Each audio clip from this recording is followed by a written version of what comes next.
নমস্কার বন্ধুরা, বাংলা বাগানে আপনাদেরকে স্বাগত। আপনারা সবাই নিশ্চয়ই ভালো আছেন, আর গাছকে ভালো রাখার জন্য আপনাদেরকেও ভালো থাকতে হবে।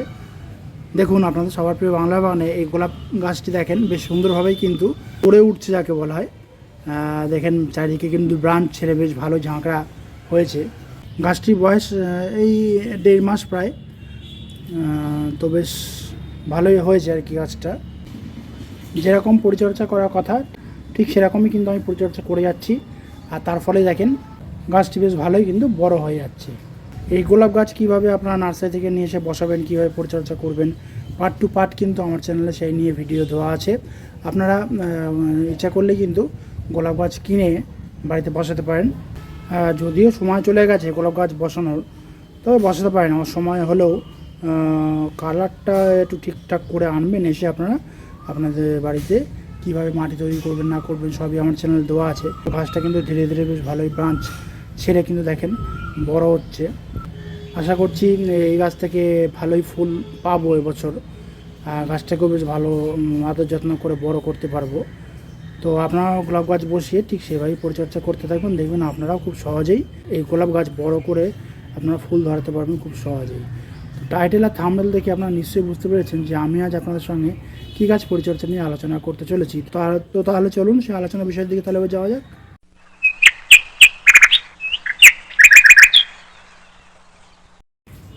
দেখেন, গাছটিকে দেখে আপনারা নিশ্চয়ই চিনতে পেরেছেন যে গাছটি কী ফুল গাছ। ঠিকই ধরেছেন, এটি হলো বড় যে টগর ফুল হয় সে বড় আকারে আর কি টগর ফুল গাছ। দেখেন কুঁড়ি কিন্তু অলরেডি চলে এসছে, দেখেছেন ফুলটা ফুটছে অলরেডি, কয়েকদিনের মধ্যে ফুলটা ফুটে যাবে। তো এই গাছকে কিন্তু এবার পরিচর্যা করার সময় চলে এসছে, কারণ শীতকালে এই গাছ ভালো ফুল দেয় না খুব একটা, ডরমেন্সিতে থাকে। কিন্তু দেখেন গাছটার বয়স বেশি দিন নয়, এই 1 বছর প্রায় আর কি হচ্ছে আর কি গাছটার বয়স।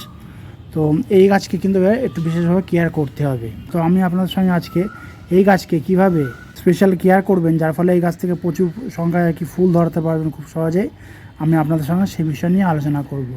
আপনারা কিন্তু ভিডিওটাকে স্কিপ করবেন না, মনোযোগ সহকারে কিন্তু ভিডিওটা দেখবেন।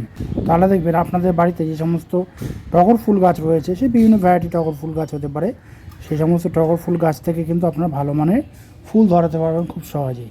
এক্ষেত্রে আমি আপনাদের সঙ্গে করা টিপস শেয়ার করব, সেই টিপসগুলি আপনারা অবশ্যই মেনে চলবেন।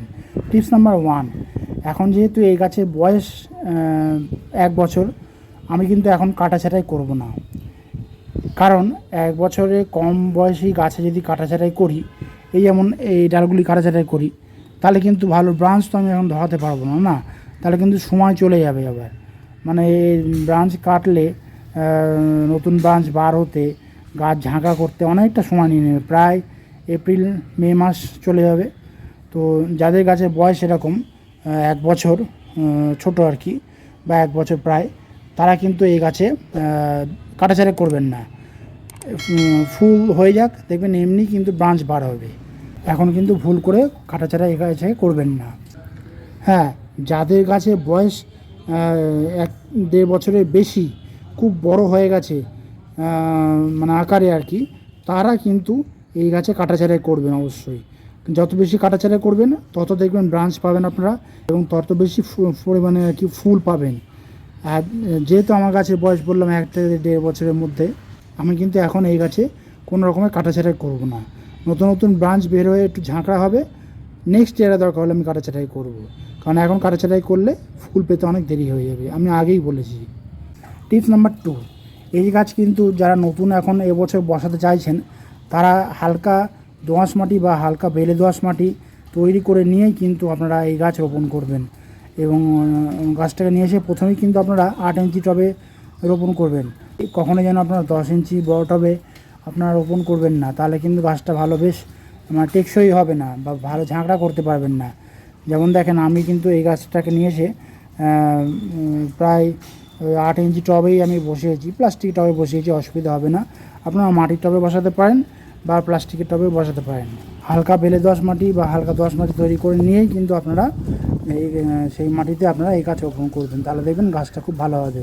কখনো কিন্তু এঁটেল মাটিতে কিন্তু এই গাছ রোপণ করবেন না, তাহলে কিন্তু গাছটা ভালো হবে না।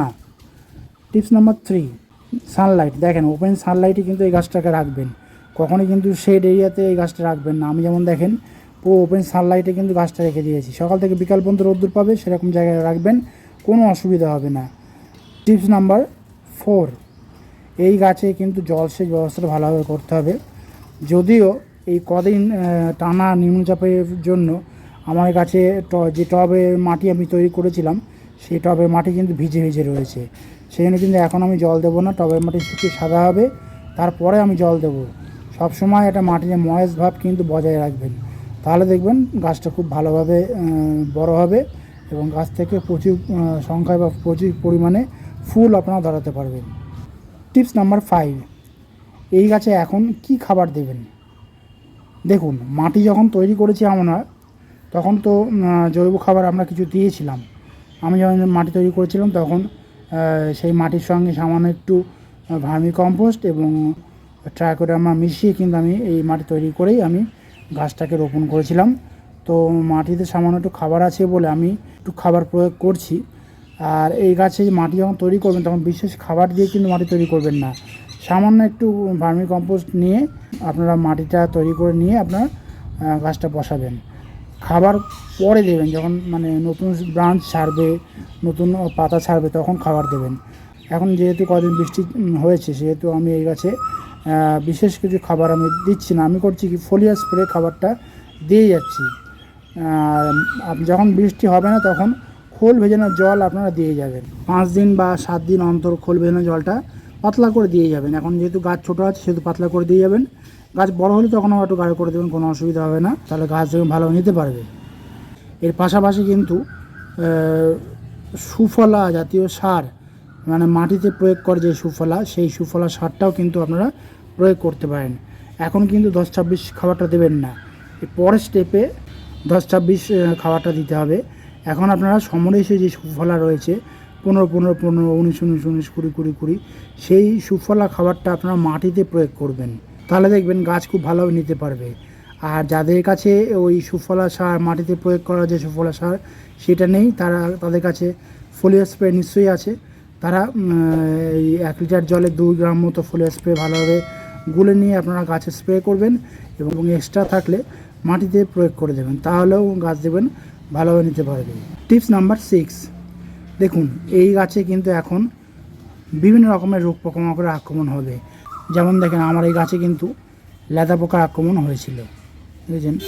আমি 1 লিটার জলে 2 ml মতো হামলা ভালোভাবে মিশিয়ে নিয়েছিলাম, নিয়ে সম্পূর্ণ গাছটিকে পুরো স্নান করিয়ে দিয়েছিলাম, যার ফলে গাছটি কিন্তু রক্ষা পেয়েছে। তা নাহলে হবে কি, ওই লেদা পোকা কিন্তু এই মাথার যে কচি কচি পাতাগুলো হয়, এই পাতাগুলিকে খেয়ে নেবে, যার ফলে কুঁড়ি কিন্তু আসবে না, কুঁড়ি আনা কিন্তু দুষ্কর হয়ে যাবে। সেই জন্য হামলা নামক কীটনাশকটা ইউজ করবেন। তার ঠিক 15 দিন বাদে আবার আপনারা কাকা নামক কীটনাশকটা ইউজ করবেন।